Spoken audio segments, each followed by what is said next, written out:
असं प्रेशर आधी आलं का कुठल्या अशा पर्टिक्युलर सेलिब्रिटी केसचं? असं केसचं तर प्रत्येक प्रेशर असतंच आर्ग्युमेंटच्या वेळेला. मला सगळ्यात जेव्हा प्रेशर केव्हा येतं सांगू, ज्या वेळेला चाइल्ड विटनेसेस असतात किंवा ते खूपच टॅक्सिंग होऊन जातं आणि ते तिथे बोलायला sometimes Emotional. You put a question, are you doing the right thing, but at the end then you know की yes you are doing the right thing, कारण you are also defending someone. He may not be innocent, but if you genuinely feel is innocent, मग case ती घेऊ नका. कारण तुम्ही अशी हे करू नका की माझ्याकडे आलेला हा पक्षकार आहे, हा आरोपी आहे किंवा हा इनोसंट आहे. केस ही केससारखी घ्या. जर तुम्हीच त्यांच्यामध्ये हे करायला लागला division, then you will not be able to do justice to that brief. Sachin पिळगावकरांची होती ती BMWची, ती त्याला BMW केस असं म्हणतात की तुम्हाला BMW देते सांगून त्या बाईनी पैसे घेतलेले होते, पण गाडीची कधी डिलेव्हरीच झालेली नव्हती. मग चिटिंगची केस केलेली होती तिच्यावर, आणि मग नंतर later on she agree to return the amount. Then he also fail की जाऊ दे. ज्या सर्कमस्टन्सेसमध्ये त्या बाईनी यांना फसवलेलं की तिची मला वाटतं मुलगी कधी आजारी होती, so she was trying to trick various people and give them cars. हो. आणि त्याच्यामध्ये त्यांना ते फसवलेलं होतं. मग त्यांनी ते आपापसात सेटल करून हे करून मग ते पैसे त्यांचे परत मिळवलेले होते. हा कार्सचा पण फ्रॉड खूप वाटतं. बोलता बोलता आठवतं, अंधेरी साईडला एक होत्या बाई, त्यांनी आणि त्यांच्या मिस्टरांनी एक दुकान केलेलं की आम्ही हे करू, तुम्हाला त्या मॉडिफाईड कार्स करून देऊ. पैसे घ्यायचे, पैशाची गाडी कधी यायची नाही. ती गाडी, ते पैसे ते एका बाबाला देत होते, आणि त्या बाबाच्या इथे ज्या वेळेला रेड झाली ना, तिकडे 20 ते 22 लहान मुलं होती, आणि त्या सगळ्या लहान मुलांनी आवाज न करावा म्हणून त्यांचे हातपाय बांधलेले असायचे. त्यांना हॉटेलामध्ये साठी पोळ्या वगैरे करून पाठवायला लागायचे, आणि त्यांचे सगळे गरम पाणी टाकून त्यांचे हातपाय जाळलेले असायचे. आणि याच्यामध्ये तो नवरा अटक झाला, ती बायको जे काही उरलेले पैसे घेऊन त्या बाबांबरोबर बाहेर गेलेल्या होत्या. बापरे. असं होतं. हे केसेस असतात आपल्याकडे. प्रेशर म्हणजे आपली जी सोसायटी आहे ती या बाबांबरोबर खूपच बिलीव्ह करते. मग किती वेळा मला कोर्टामध्ये लिटिगंट्स असे दिसतात ज्यांच्या केसेस असतात ना, असे कोर्टामध्ये तांदूळ टाकतात किंवा एका गेटनी येतात, हे करतात पर्टिक्युलर. हे सोशल, जे तुम्ही या गोष्टी बिलीव्ह करताय त्याच्यावरनं खूप केसेस होत आहेत. ते आता हे संभाजीनगरमधली रिसेंट जी केस होती ते 2016मध्ये माझा जो पक्षकार होता तो दुबईवरनं इंडियात आला, आणि त्याला सांगितलेलं की आपल्या एका मित्राचा वाढदिवस आहे तर तिथे जायचं आहे म्हणून एका माणसाला ज्यांनी सांगितलं मित्राचा वाढदिवस आहे ते गेली. काही वेळाने मित्राच्या ड्रायव्हरनी, ज्याचा वाढदिवस होता त्यांनी घरी जाऊन सांगितलं की साहेबाला मी अशा अशा ठिकाणी दिलेले. तो काय 1-2 दिवस घरी आला नाही, त्याच्या भावानी केस हे केली, आणि मग काय थोडे CDR वगैरे बघितले, तर अचानक पोलिसांना एक थैलीमध्ये एक मुंडको मिळालं, आणि that is Wien the investigation unfolded.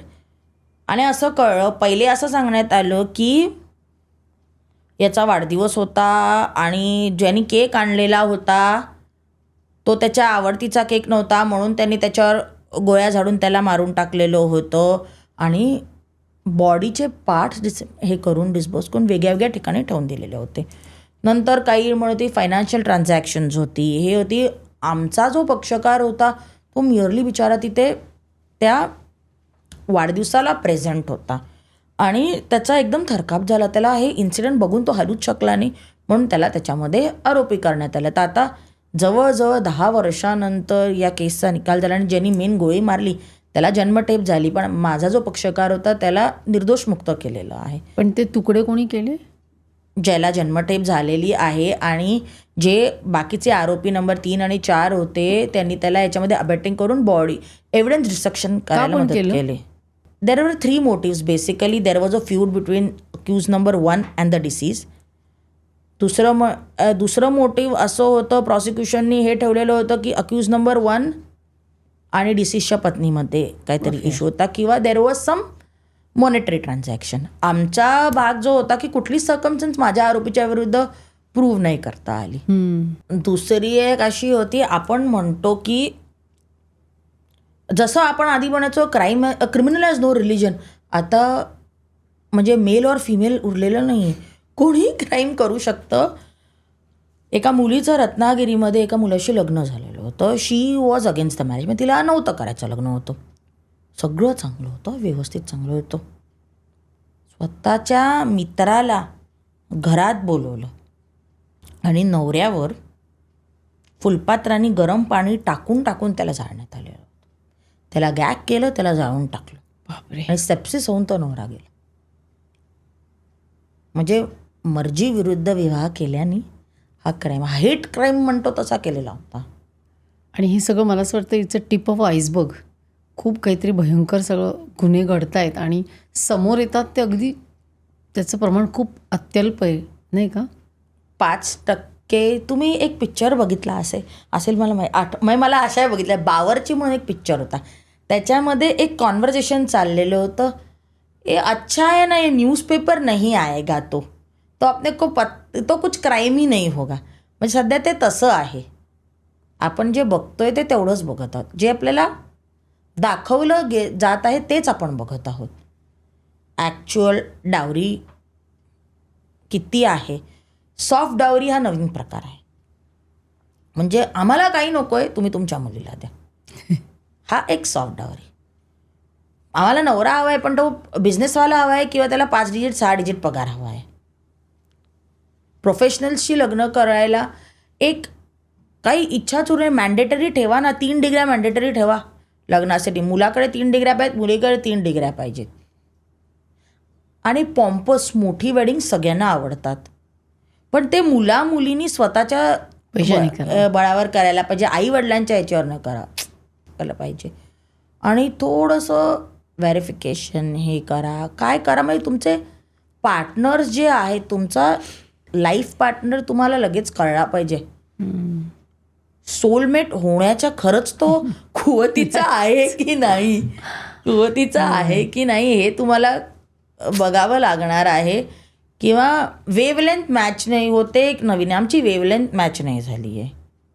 एक असाच माझ्याकडे एक आलेला होता, मुलगा मुलगीने लग्न केलं. ही लग्नाच्या हॉलवरूनच घरी गेली नाही. हां, ती लग्नाच्या हॉलवरूनच घरी गेलेली नाही आहे.